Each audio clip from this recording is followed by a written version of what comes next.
Quelles que soient les civilisations, l'essentiel de la pharmacopée est d'origine végétale. Il y a beaucoup de remèdes de grand-mère qui sont d'utilisation de plantes en tisane ou autres décoctions. C'est une connaissance qui s'est perpétuée de génération en génération. J'ai choisi de vous présenter quelques-unes de ces plantes médicinales.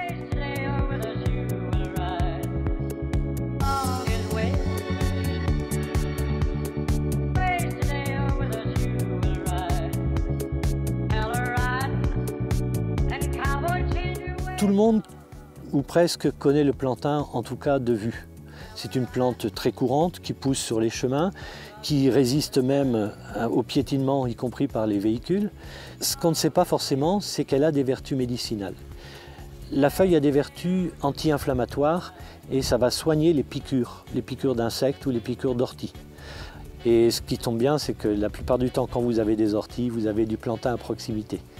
Donc quelqu'un qui s'est piqué aux orties sur la main, eh bien, il lui suffira de froisser la feuille dans ses doigts comme ceci, de la frotter à l'endroit piqué et en quelques secondes il obtient un soulagement donc quasi immédiat.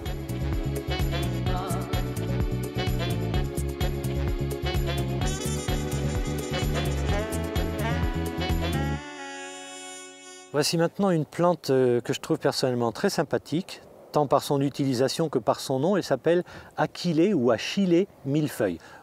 On peut l'utiliser en tisane pour des tas d'utilisations, mais sur le terrain, c'est la feuille, encore une fois, qui sera utile pour soigner des coupures ou des brûlures.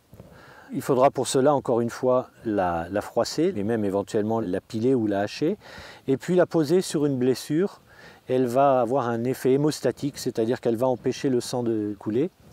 Et puis elle aura également des vertus antiseptiques en attendant de rentrer faire un pansement à la maison.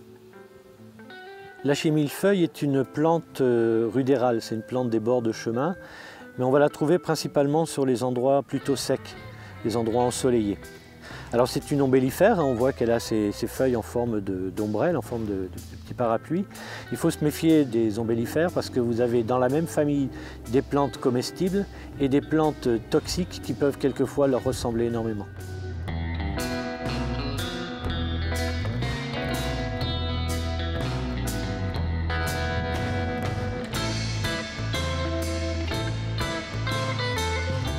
Pour terminer, je vais vous présenter le millepertuis.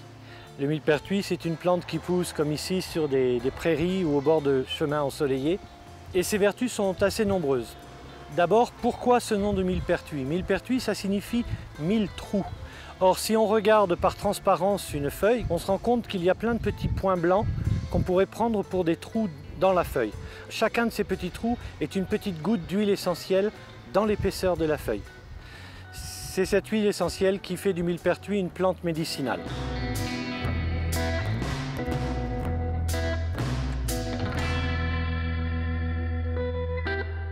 Au retour de la promenade, il ne faudra pas hésiter à en cueillir un petit peu et puis à récolter ces fleurs jaunes et quelques feuilles également pour les mettre bizarrement dans de l'huile. Et vous les mettez au soleil.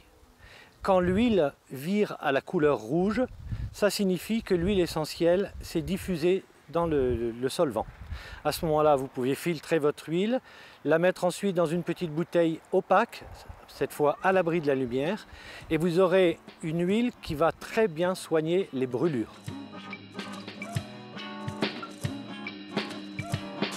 Pour terminer, on parle ici d'automédicamentation.